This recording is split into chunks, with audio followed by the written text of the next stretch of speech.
اولا انا متشكر جدا ان انا اتوجد في هذا المكان اللي كنت متخيل مكان اخر. اتضح انه خريج الفنون الجميله، واسمع عن الجمعيه دي طول عمري طبعا من زمن بعيد جدا.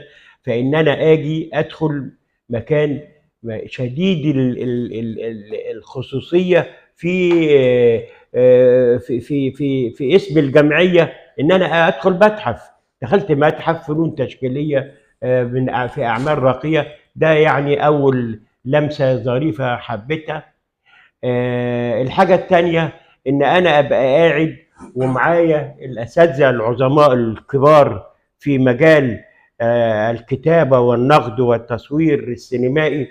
فده شيء يعني برضو كنت بقول للاستاذ محمد لا ده كتير قوي كده، يعني كفايه واحد يتكلم يعني. يعني دائما الحمد لله ما اصابنيش الاحساس بان انا كبرت في اي حاجه، حتى في سني كمان. لا كبرت في سني ولا في مهنتي ولا في الجوائز اللي حصلت عليها ولا الكتب ولا كل الحاجات دي. ما حسيتش عمري حياتي ان انا كبرت او عندي فراغ في الوقت. كبرت في قيمتك يا استاذ محمد. الله يخليك، الله يخليك. اشمعنى سمعتها يعني؟ حاجه غريبه جدا. نسمع بمزاج والله يا جماعه. فانا متشكر جدا للظروف دهيا وان انا ابقى موجود ما بين الكوكبه العظيمه دي، ويرجع الفضل للاستاذ محمد نوار طبعا.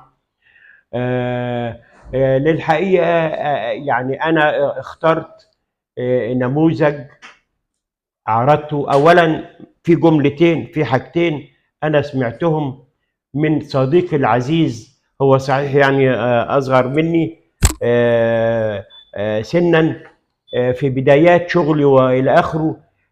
اسمع جمله عمري ما سمعتها من حد اخر، احنا طبعا في بداياتنا واحنا صغيرين. قال لي انت المصور الوحيد اللي بيحترم مصادر الضوء، يحترم مصادر الضوء.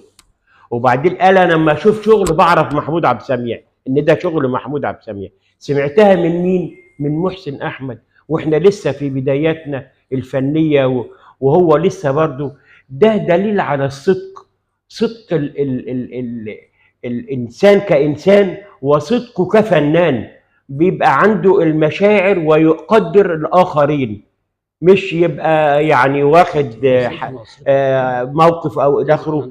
فطبعا لا انسى ابدا، وكل الاستاذ امير والاستاذ دكتور وليد ليهم افضال كبيره جدا في تعاونهم معايا في مواقف كتيره جدا في مهرجان الاسكندريه او الى اخره. بكتشفها دلوقتي او بس ان انا يعني كنت ليا قيمه عندهم. والله. عفوا يا استاذ. فشكرا يعني على ده.